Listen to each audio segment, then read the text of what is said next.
Guess we're actually live, right? We're live already? Oh, Somehow it I think happened. we are now. Yeah. So, welcome. Someone joined, Hill, Let's see I here. think. So hello. Hi, My everyone. name's Kay. I write Atypical Kids Mindful Parents, and this is Sarah from Hi, Profound guys. Autism Mom. Um, you want to say anything else about yourself before? No, I think that that since joining Substack in April, it has been the most beautiful platform of and allowing, I think, for what I know that your platform, part of your mission is mine as well, is to not really just take these surface level, sound bites and clips and really dive into truth and vulnerability and depth and complexities, and in a way that actually is resonant amongst actual people, right? Like that there's not so much of a carousel of sound bites and things being taken out of Context. context. And I was using an example actually just this morning with someone saying, like, and my mom wouldn't mind. It's not really throwing her under the bus. But my partner, I had a friend who, his title and purpose can be scary, I guess, to people, like a top general or, 3-star Mm, general. And my mom's reaction was so like, you know, um, oh my gosh, what's he going to be like? And she has all these fabricated thoughts on things. And then when she met someone and actually talked to them about their lives, it completely shed all these layers of like what was this projected belief of what people think of every certain person's actual lives. And I yeah. think that's why Substack has become a great platform Hmm. for expanding on actual truths and lived experiences like that, versus other parts of the media that tend to compartmentalize and morph lives into a false narrative. Yeah, and especially when there's a lot of, I'd say bias or, um, it like untrue beliefs like ableism, etc., where, um, ableism, bigotry of any kind, um, where we're not seeing each other as, like you said, whole person. We're seeing something that we just imagine we believe, like you were using the general as an example. Like, Hmm. I can imagine, like, what a general, kind of a stereotypical general might be like. And But why do we even have the whole why do we have that? stereotypical? Right, because we've been conditioned Because to our nervous believe. systems need something to latch onto. And yeah, we've been conditioned to have these quick, implicit, understandings where we don't have to think very much.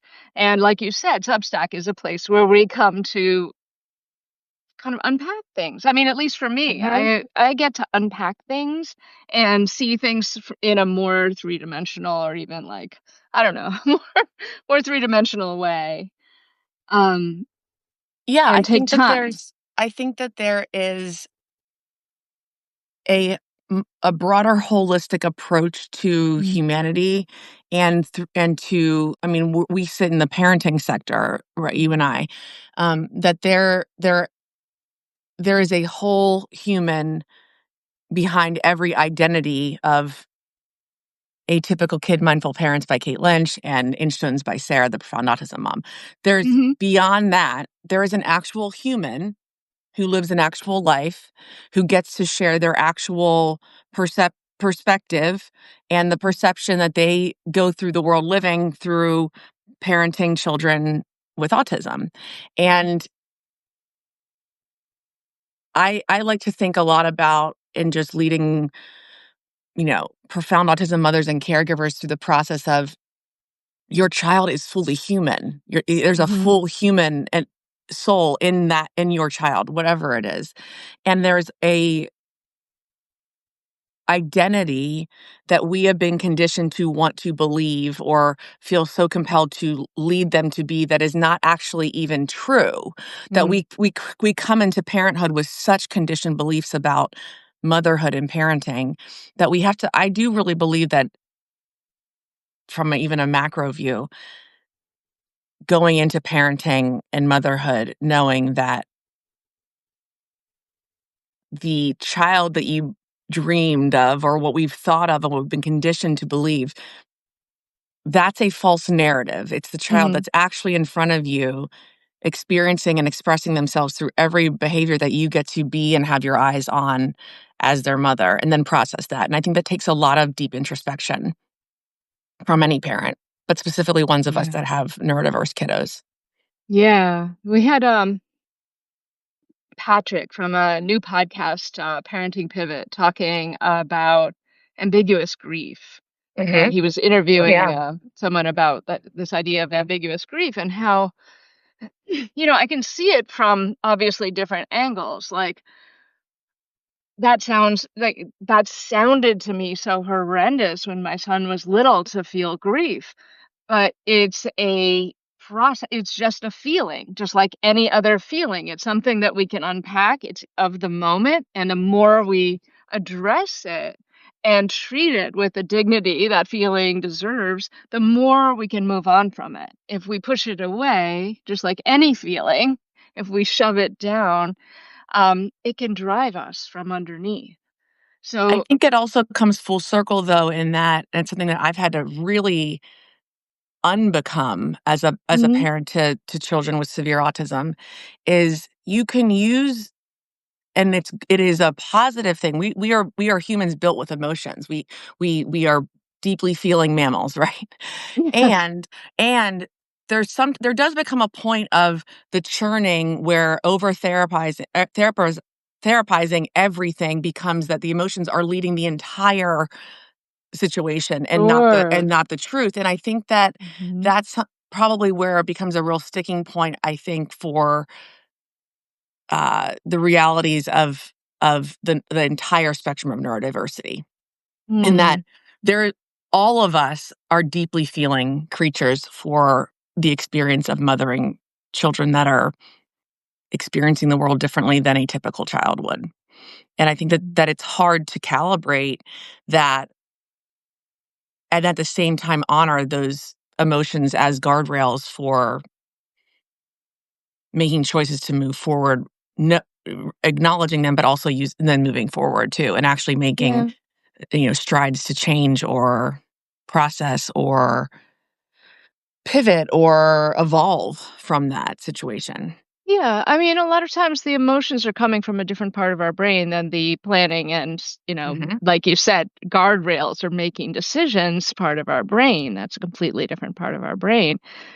But if we as parents can regulate our own nervous systems, Hmm. right? You know this.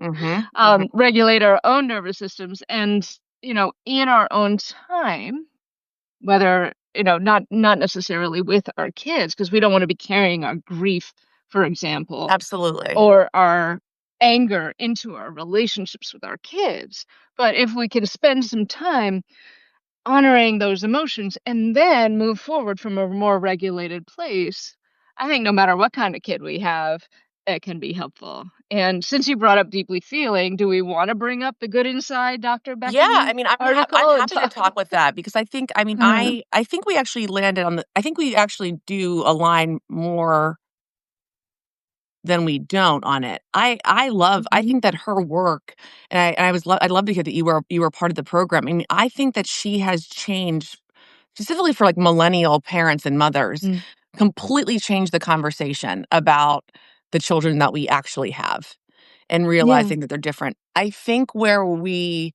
differ is probably where we differ fundamentally is that autistic children or deeply feeling children getting a diagnosis for that support can be added without the diagnosis. The label helps identify where the support might be needed. Profound autism insists upon that support for survival. And I think Mhm. that's Right. where Mhm. I think about what you said about the nervous system of parents.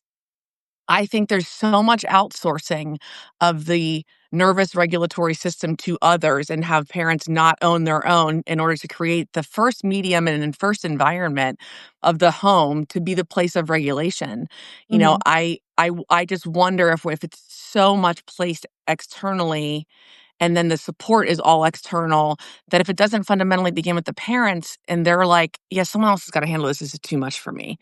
Well, when I it's don't think too that's what's I mean, being okay, so I have been a mentor in that group for a few years now, and, I'm in the paid community, and I'm talking to parents who are really having that struggle, and I just don't think that that's what's happening. okay, so what do you Parents are looking for so but they're in there because they want to work on themselves, and they're looking for support, and a huge part once you get into that community, a huge part of the work is about, um the self-regulation, the Mhm, reparenting, um, examining your own crap so that you can, show up as as the pilot, right, mhm, of the yep, airplane. So I don't think that people are trying to outsource to someone else. They are grasping at straws, yes. They're desperate, yes.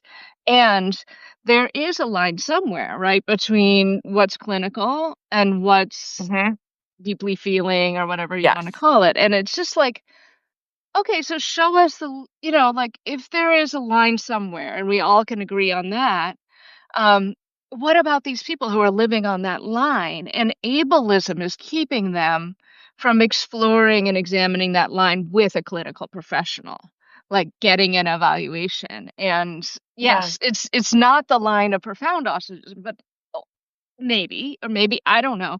yeah, Probably not if they're in Dr. Becky's group and they're, talking about their child being deeply feeling.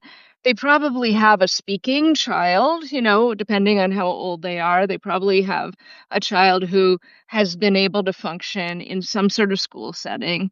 mhm. Maybe they got kicked out. I know a lot of people whose kids get kicked out of preschool, but it's it's confusing rather than clear.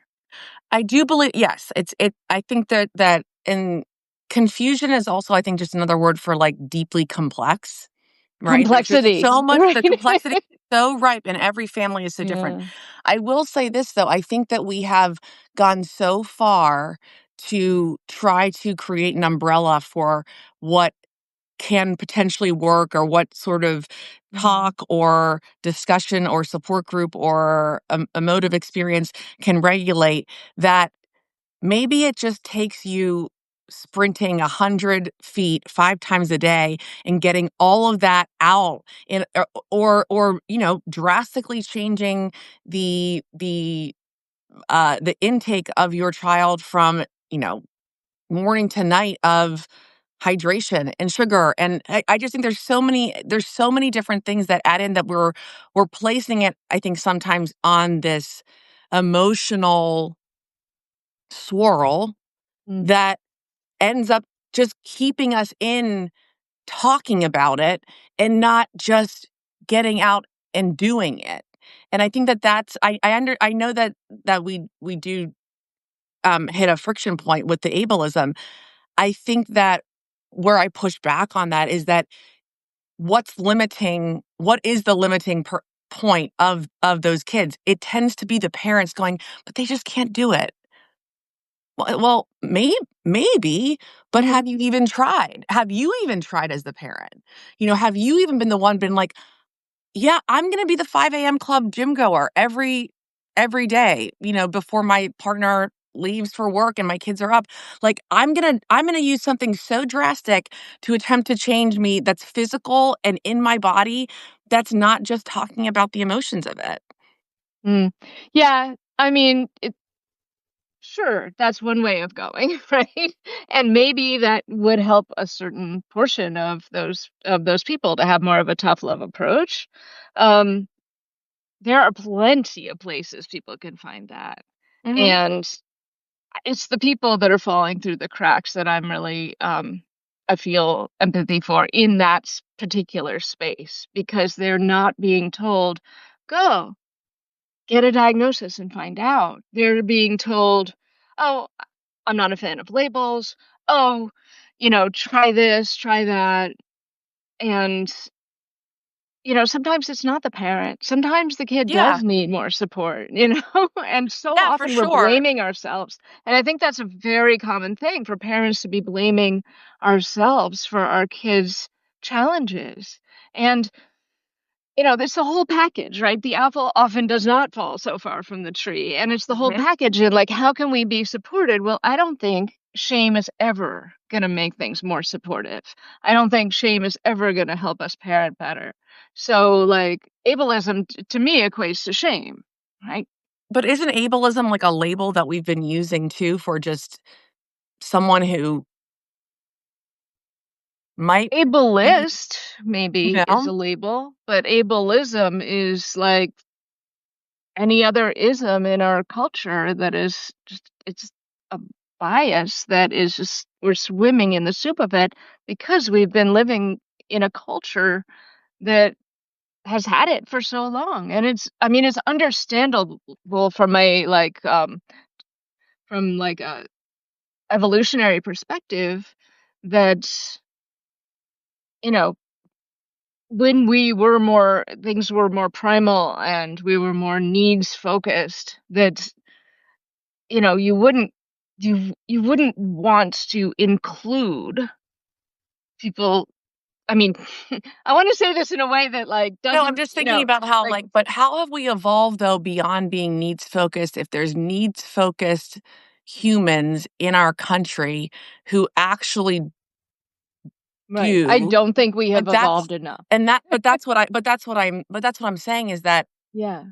I'm not sure that you and I are living in a time that has addressed we want to address. There's this idealist way of like that it all sounds wonderful. It's probably not going to happen for a few more hundreds of years though, because we still haven't addressed the Hunger. needs-based survival of part of our population and that I have Yeah. children in. And that's that pool for me is like, yes, like in theory, we are all loving and accepting and like, aware of those changes. There's something about the speed with which we completely forget and are trying to say, "Yeah, but this too, but, like, this matters as much." It actually doesn't from our species point of view because But do you think that will die off. I mean, if that's what I think that needs-based part comes from. but do you think that perpetuating ableism is helpful So in define getting needs ableism for met? me. Just define ableism for me. Believing that you're better because you are less disabled and more capable of producing things for capitalism. Yeah, that's a short answer. Believing that those who have more more are closer to the norm Mhm. of what we define as the center of the norm um, are superior in some way. So it's a hierarchical understanding that it's kind of like racism, like But that's also a this belief idea that system that like, I don't believe ableism exists. Like, hmm, I interesting. don't because I know that I as a more typical human, Mm. I could be thrown into, being in jail in a different country, and I still would have my mind to have control over, right? Like, for as much but, I believe that there's control in the way that we think about things too, and, like, how does that how does ableism manifest in a way that is positive or negative for you? Like, what I is it don't. really doing to further anything but just make everyone have a utilize energy and resources for emotionally unfounded things that just keep us talking about it and not Oh no! actually. I mean, I think if we were to unpack ableism as a culture, we would also unlock services and supports for those who need them rather Yes. than hoarding the resources and saying, well, there's only enough for this and this. So if you want these resources, there's not going to be enough resources for that person. Or nope, we have this limitation for resources, even though you need these resources, Mhm. you don't deserve them because you didn't fill out the paperwork right. Or you can't Right. access them because you don't even know they're there because nobody told you, and we're Right. going to keep this So money and we're going to do something else with it so that's I do more so I valuable. do, yes, and I agree, which is also I think that fundamental but so a few things, like, Mhm. the way that I hear what you're saying so much about, like, we don't, because I believe this and I see it for my own community, like, people don't even know what's available, they don't know what's not Yeah, they don't know but where that's they're by gonna hit. design. Right, so what about in destroying what the design and the conditioning has done? We are trying to build something that's going to take a lot more destroying of a conditioned narrative to then build back up from a actual survival sense of resource-based needs or needs but needs based on or resource-based needs. So if there's not gonna be, and we know this too, I mean, Kate, you and I sit in this population, like, there is a pining for caregivers and behaviorists and registered behavioral technicians and paraprofessionals. We're not even paying them enough to even desire to go into that, so we're not even providing the resources for having people that maybe have a desire to be more of a helper in a community and a support system. Even the fiscal structure of that is not even one supported, right? Mhm. So then you think So about the resources that are there, then they're being divided amongst people that, which I feel are like the TikTok neurodiversity people when their moms of parents like mine are like, "Can y'all please just sit down? My child literally is 12 and can't go to the toilet on her own." I understand that, and anything that destigmatizes and helps us to see what Mhm. those needs are and opens up, like, awareness Yeah. to those needs.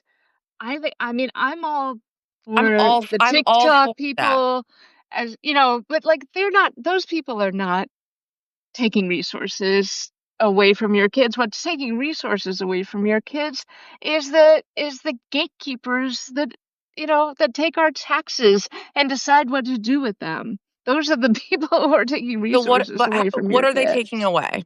What are they taking away? Well, money, financial In support. in the short term, maybe, but don't you think that we need a complete rehaul of what the bureaucratic structure of signing off and waivers and where it's being going and how people are getting the support via IEPs and why? I mean, I talked to a mom, I'm sorry, a babysitter that turned into a special needs educator of mine who Mhm. said she's in a private ABA school. She has 30 kids, her and 2 other behaviorists. And so Pennsylvania, my home state, is actually a crisis center for autism education because they do not have enough resources and abilities Mhm. to even provide anything for these children. And Mhm. some of these children are getting diagnoses based on things that are not even developmentally being seen, but the diagnosis is given out and they're just sending them to ABA centers and putting these kids that have probably a much more deeply complex and comorbid situation going on in the home life and this, but they're getting an autism diagnosis to then have that waiver pay for Hmm. their full-time ABA, center-based care.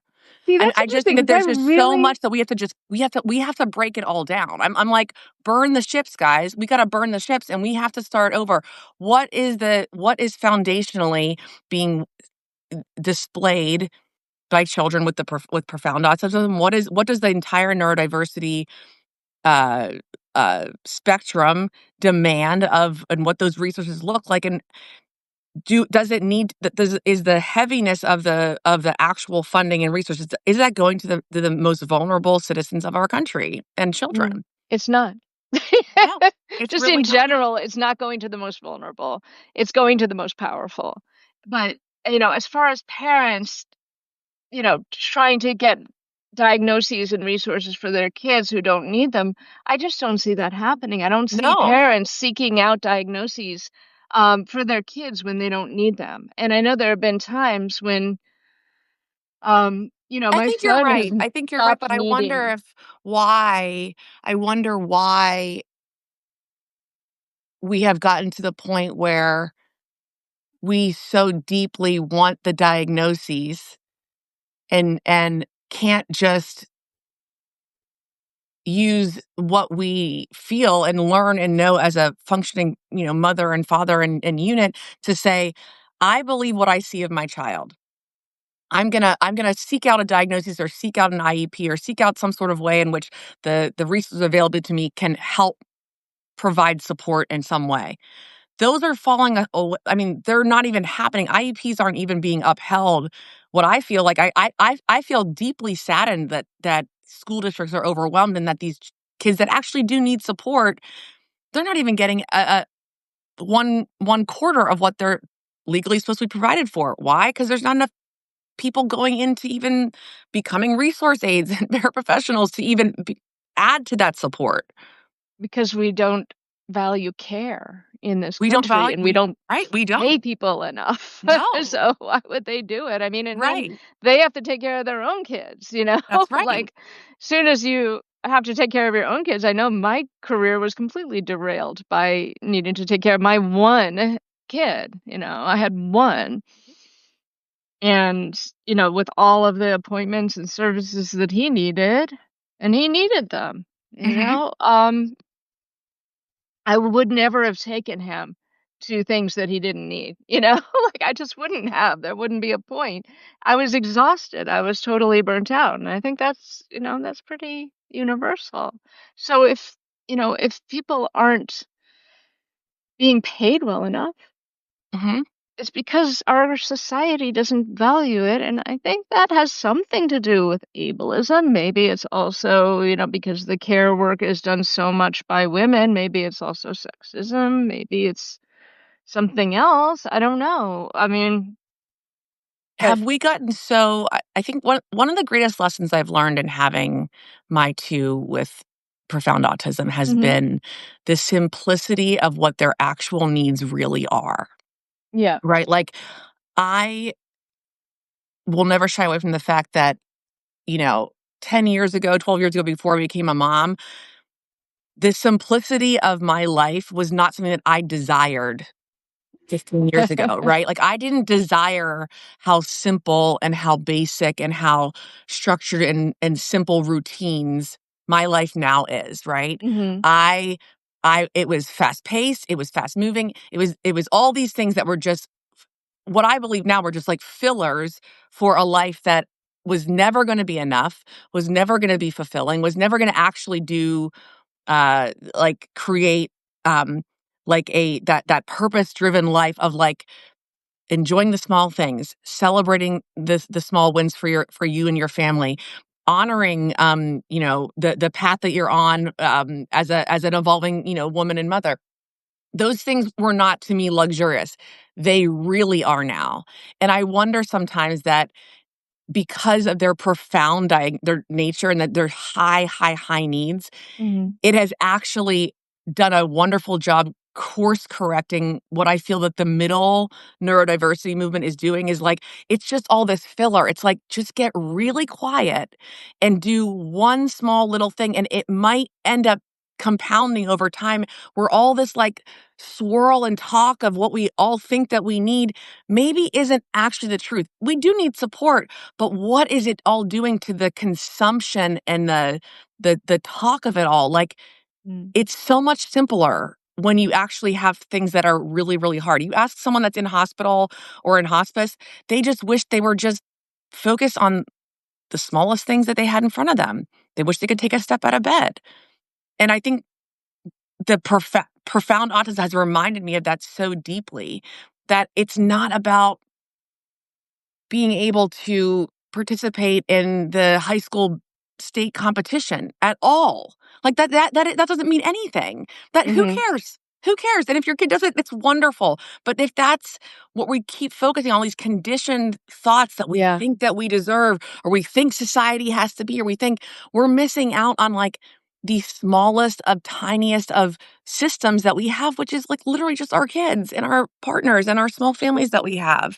And then it expands from that, and you notice it in other families. And I don't know. I just think that the ideals are so beautiful. I don't know if there's ever going to be the structural changes as fast as we ever want them to support those without getting really quiet about primal survival and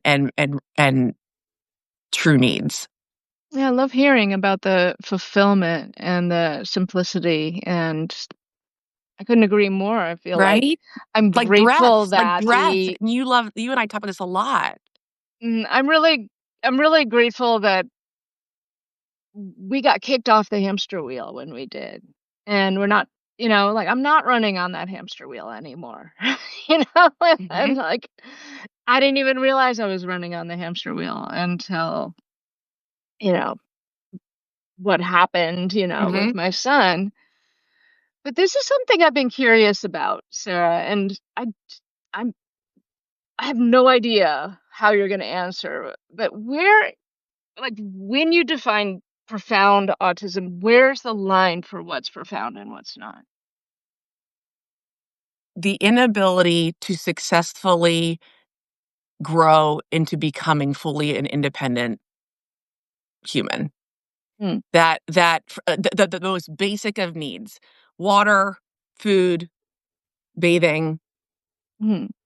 in any So capacity. a child that at some point in their life grows to be able to meet their own Basic basic needs. needs without any support would not be profound. With support from a sense that the support is a product of the natural human system of a mother and father and aunts and uncles like that. We've evolved so far past these innate family systems that things that should have and historically have been so wonderfully supportive, and elders and people in our community that by default we just protect our most vulnerable, that right, that they're living alone. Oh, that the neighbor checks in on them. Oh, I was talking to your mom. Like that this is this that more of that innate desire of tending and befriending just is part of how support works, right? We don't have to even it's a byproduct. We don't even think about it, right? Like Mhm. that my next door neighbor, doesn't have to have a sign at the end of the street saying that there's two autistic non-speaking children on this block, right? So that their eyes are peaked to it. Mhm. I mean, I think maybe to go back to what you were saying originally, like the collective it's our individual nervous systems can be fried. Our collective nervous system is shot. Totally We're shot. It's Agree. shot. And we are and so the to and it's so interesting is like there were philosophers and politicians and uh communicators and writers who wrote about the fact that electronic media in this global village was going to fry our CNS. It Mm. was going to fry it because we are not built for the amount of information that we are taking in and trying to hold. Yeah. Sometimes at the We end of the day, I feel like I'm literally buzzing. literally buzzing. But then there's Substack, and we wouldn't have That's what I Substack mean. without So how electronic media. I We know, wouldn't have community with other parents of autistic I kids. know. No, so I guess so. Okay, go back. Your original question was what? So, um, Where's the line of profound autism, not profound mhm. autism? Like, where's that line? I mean, uh, to make it remedial, I think that, and to make people understand this clearly, my Mhm. children would be put in institutions if it were Right. in the 1960s and 70s. Full stop. I mean, there's I no, hear you. I hear and you. so that Absolutely. to me, we positively put them back in the homes with their parents and loving But family we didn't members. give any support to the parents. Right. Yeah. So if that trajectory, if that was so not primal, if it was so, you know, evil, to separate children that are marginalized and can't take care of themselves and put them in hospital care, institutionalizations. And then we put them back with their families, but say, okay, we'll just let that pressure and that energy and that consumption all fall on them. So the rest of society can just not feel bad and have a guilty Yeah, conscience about it. right.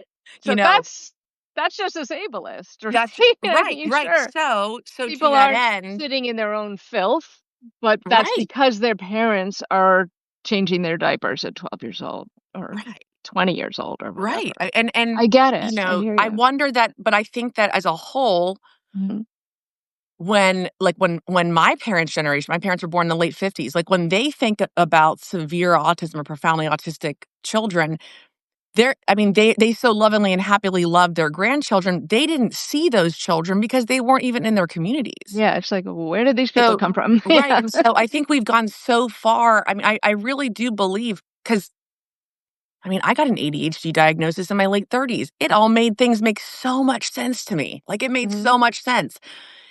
It allowed me to put up, like, the scaffolding of my life in a more organized fashion, and I wonder Mhm. if support simply looks like self-scaffolding to Mhm. people that can actually end up living independently on their own and making choices. Because Or scaffolding from other humans as needed as well. yes, and I Mhm. think that I think maybe it comes down to this. That's why I feel like it has to be divided. It's not Mm. anything more than it is such a wildly different sense of survival than maintenance and care Right. and light I don't mean to say light or low need support, but that Yeah, I mean, it I would say it's very different, and, I mean, I look at the things and other parents that I know their kids, like, can talk, but then they, like, hit their head against the wall to the right, point that exactly, and that's what I mean. or they can do a lot of intellectual work, but they can't speak. But then, like my son, he couldn't walk and then he started walking. Like Mhm, if your daughter at 15 started talking, mhm. would she still be profoundly autistic? Like what I mean, that's like, the here kind of I thing I guess I think okay, so a child that can talk but is in that the parent says they're profound or they have a level 3 autism diagnosis with Mhm, comorbid, apraxia, dyspraxia. mhm, Like, my house has to be double locked at every right. exit entrance and exit. If that is like phase 1, right? If your Mhm, child can say and you leave the home with them, and you are not a decade into parenting saying, "Stay by my side. You must stay mm, by my side or you must stop at the corner." And if for 10 years you've said that and that doesn't happen, yeah, or they just leave, I mean, my son, again, it's he the elopement factor alone. right. I just heard that some state, their latest sort of media campaign for first responders for if a child with autism is missing is check it's Like the water, search the bodies of water. search water Mhm, first. And I thought, okay. do you know what that does to the ma- the typical population, what that makes them think? Like, they can't even think to themselves, well, why would that happen? Why do I have to look water first? Right? Like, there's such a massive chasm of lack of understanding about what the realities look like. And like you said, your friend who's maybe has a son who's can talk, but he's bashing his head into a wall and will likely, if there's a nail coming out of the wall, he might push it to feel something and then Mhm, completely go through his hand, right? I mean, that's what I've experienced online is that the more people say those things, the more like severe invalidation people feel about their own lower support needs neurodiversity. And I think hmm, that as we've come into this like experience of where we are in the world right now, I think that the divide of the spectrum will simply at this point allow for the actual needs versus support to have roots where they should have roots. Okay. I still am stuck on this idea that, like, scaffolding, whatever scaffolding is needed is we make it available. And as the scaffolding if the scaffolding needs change, we then reduce that scaffolding. Um, and I kind of can't I'm not saying, like, throw supports at someone and they become typical. I'm not saying that at all. Yeah, That has no, not yeah. happened with my child at all. I am kind of still stuck on this idea that, like, a child who, um, hasn't been diagnosed because their parent doesn't like the idea of their child having an autism diagnosis, um, deserves, uh to Well, have the support that they yeah, need they in do. I mean, order they do to deserve the support, but we live in a world we our country is based on I was talking with another mom and who shares similar beliefs to you, and we were laughing our tushes off because we both said F.84, F.84. We all know F.84. And like we've become a Oh, that's society the like diagnosis code? that's the diagnosis code. It's like, F.84. And, you know, we are churning through life as walking diagnostic codes in this country. Whereas I believe, like, I think that's what I'm hearing you say. If I have a child with ADHD or neurodiversity, low support, high functioning autism, I should be able to go to whether it's the community or their schools or their teacher and say, I've heard that you've experienced this with him in school. This is what I experienced at home. How can we decide what's needed? And then that just happens because the parents believed Wouldn't that be the schools, lovely? But but that's what I think you're asking for. That's what I hear you're asking for. Is like Uh-huh. I don't think that we have to have the label either.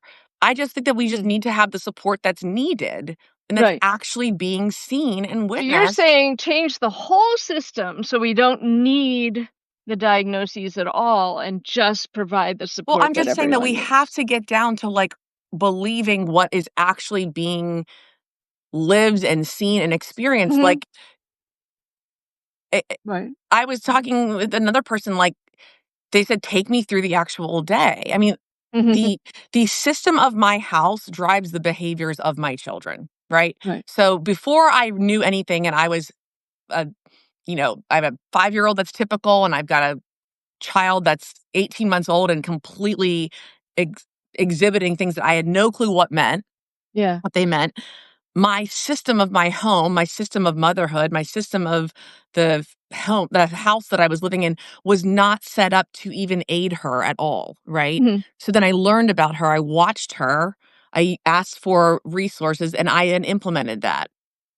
Not to the perfect ability, not to change her to become more typical, just to help what was being lived and Keep her experienced. alive? Yeah, Oh, like, it was just sorry. like, it had to. Like, Yeah. that had so the system was was beginning to drive more positive behavior.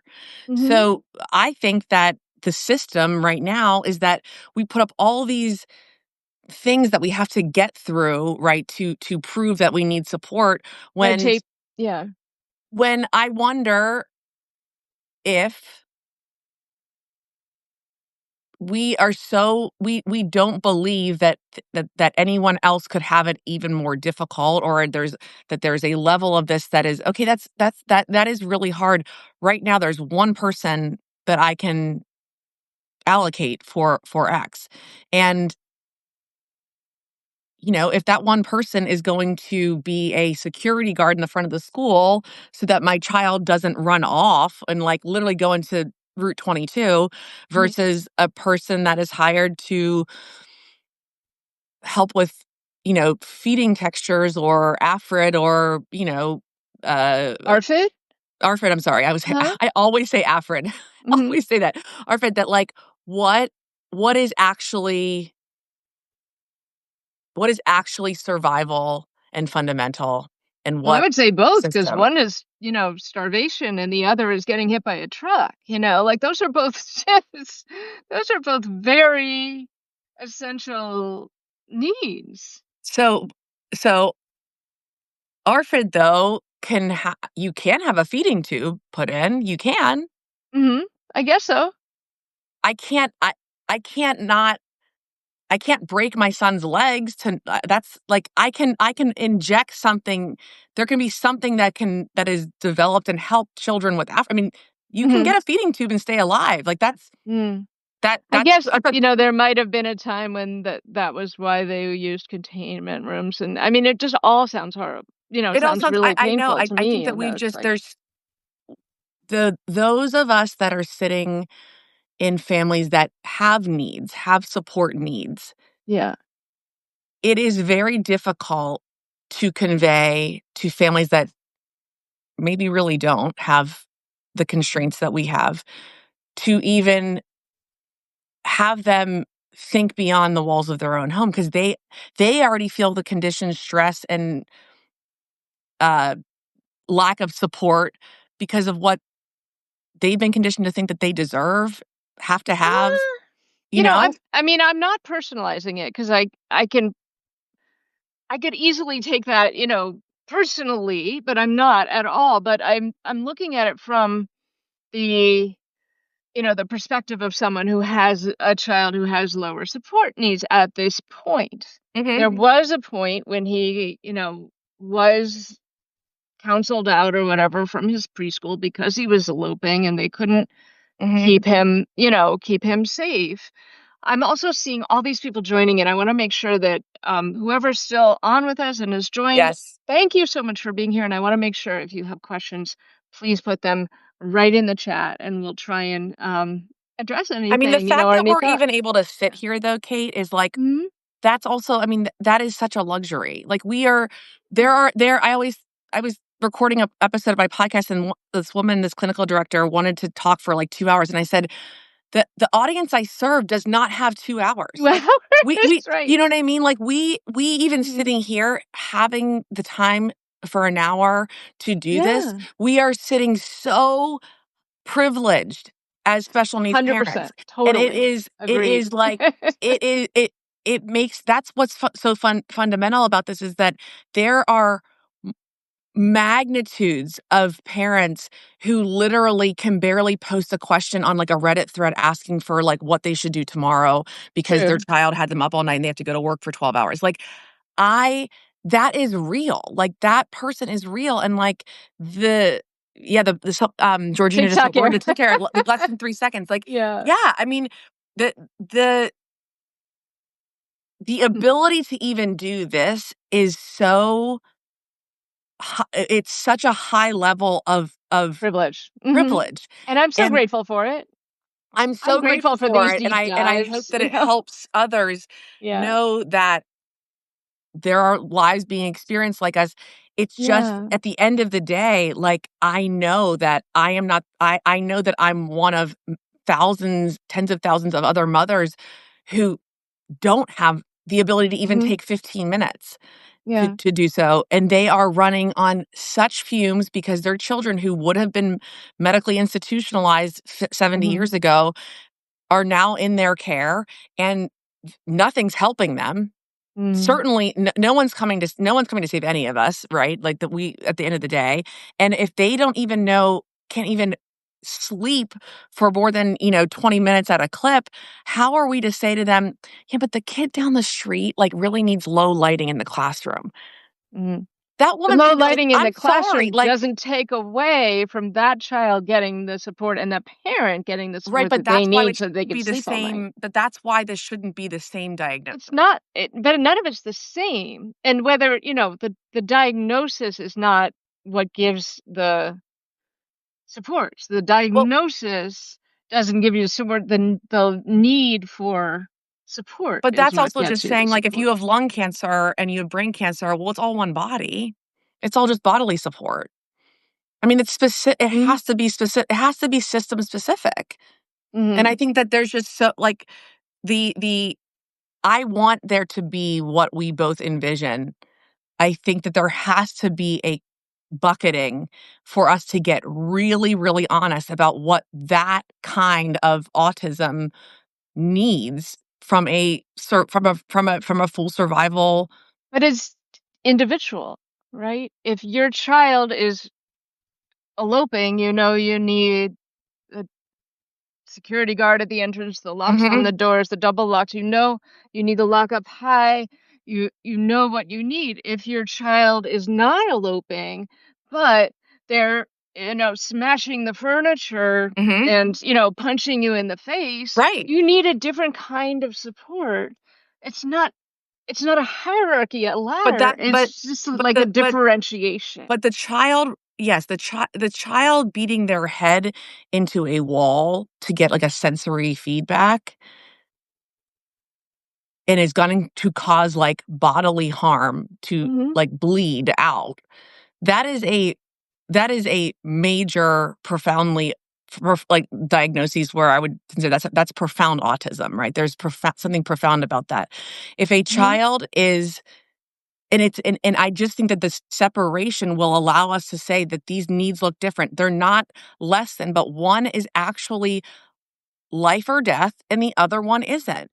And Right. I know that it sounds really hard for people to hear that. No, no, It's no, it just doesn't sound hard. It's just like, where is that line and when does it flip from one to the other? That's the thing that's I'm confused about. Is like, yes, I get it, totally. Maslow's hierarchy of needs, we need to make sure people survive first. And then we can build on that to Mhm, help people to live a more fulfilled life or whatever it is, to communicate, mhm, to and then follow their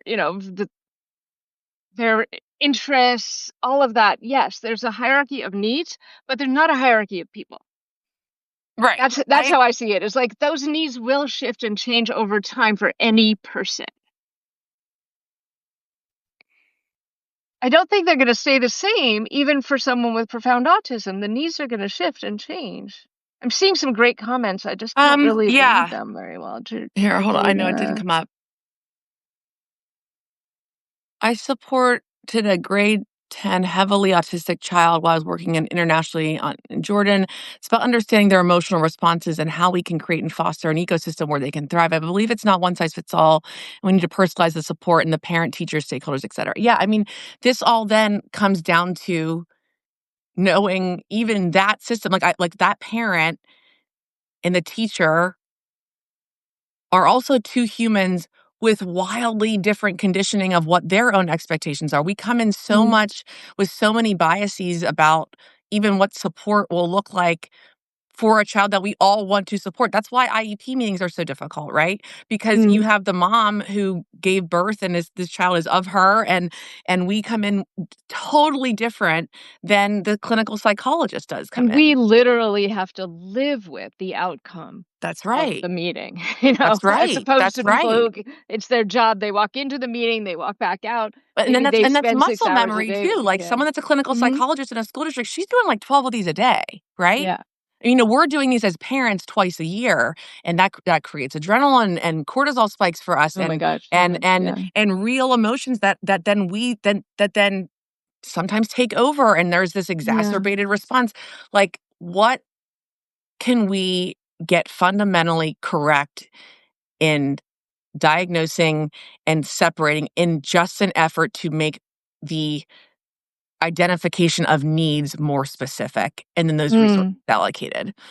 I guess There's so that's a much swirl conversation about that there's so much swirl, like, I saw there's a mom I follow, who I absolutely love and really love how she shares, and she said something like, "I saw the news that announced that the Office of Special Education uh, was gone, 96% gone."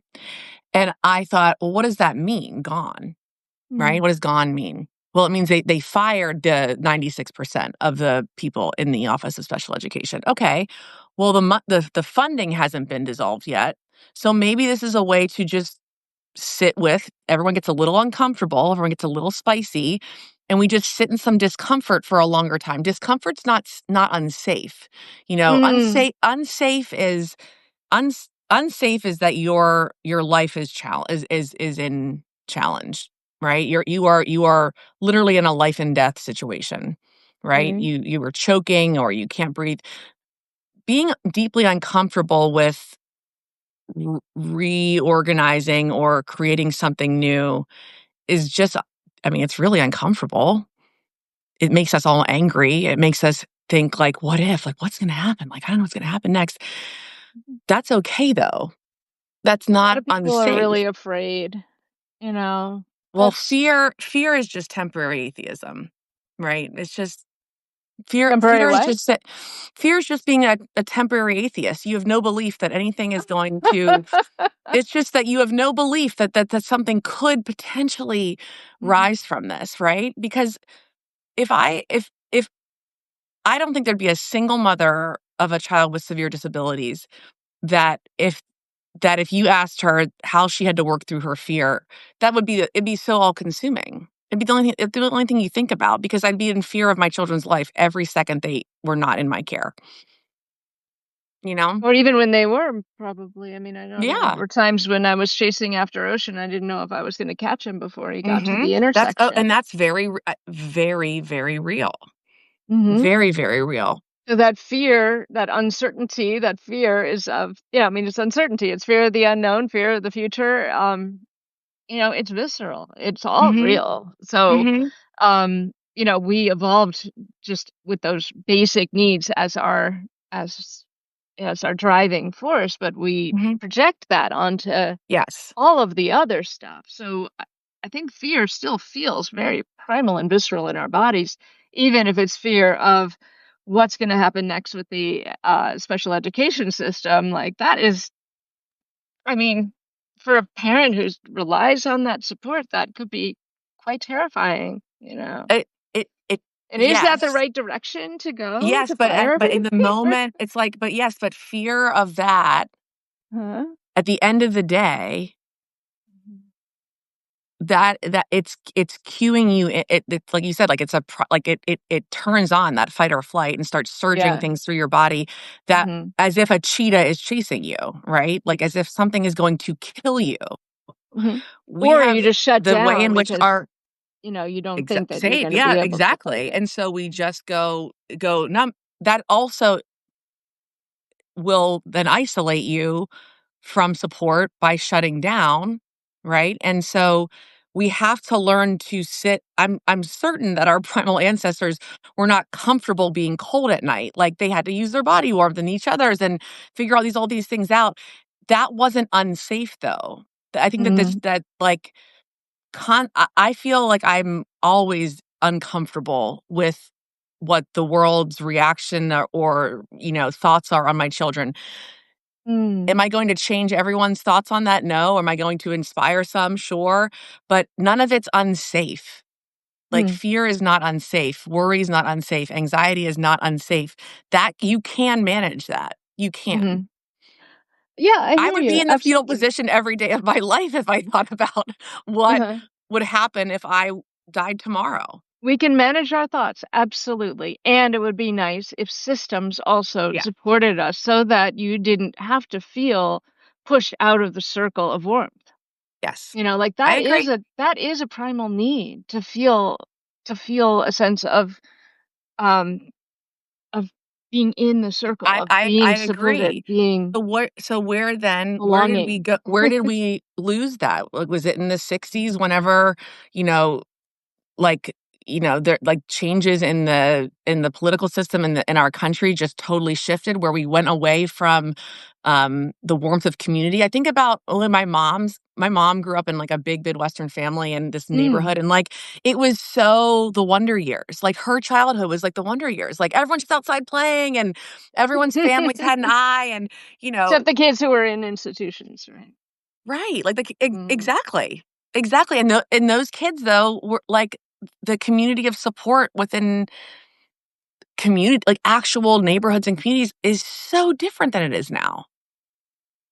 It doesn't even hold a flame to it, so what did they do right, though? Everyone was Mm. looking out for everyone. Mm. Yeah. The other mother, I think my aunt, had type 2 diabetes, And my grandmother, like, pinned a note on Mhm. my aunt's, like, school uniform because if another mom saw her and was giving a snack to other kids, it was like, "Oh, I can't have that." Like, I have that because my grandmother knew that if another mom saw that, they would heed that, right? They would read it, They yeah, would and read they it. would They would right, actually yeah, notice they it, would right? listen. Mhm. So, Yeah, we don't have I yeah. don't feel like we have that anymore. Well, even feed the other kids on the block, even fe like, giving Oh another kid a gosh. treat or a snack is, like, once a year that happens. Mhm. Yes. Happy Halloween. Yes. I Yeah. am seeing the time, and I wanna Yes. honor your time, the listener's time, everyone's, because like you said, hopefully people have us in their ear as they're doing all the other things, and that they're having that sense of support, and that, the ability to have difficult conversations and still be civil.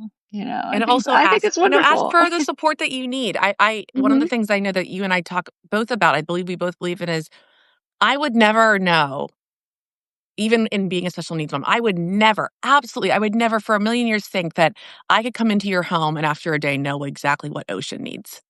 I Yeah. wouldn't. I wouldn't. I mean, I might know Yeah. more because I'm a special needs mom, but I wouldn't. And I really thought we really need to put those asking for support back into the hearts and minds of those parents that really do or and feel compelled to ask for Yeah. what they need. But what you wouldn't do is judge him. If Mm. he walked in the door No. after a full day of school, he grunted Mhm. and slammed his door and didn't come out for 2 hours, you wouldn't judge him. You No, wouldn't I be would like, say, "I "That get it. kid has I not the been world is parented so right." worldly." Yeah. Oh, I'd be like, "Can I come in? Can I just hide with you? I don't Keep wanna that do this kid away from either." that parent.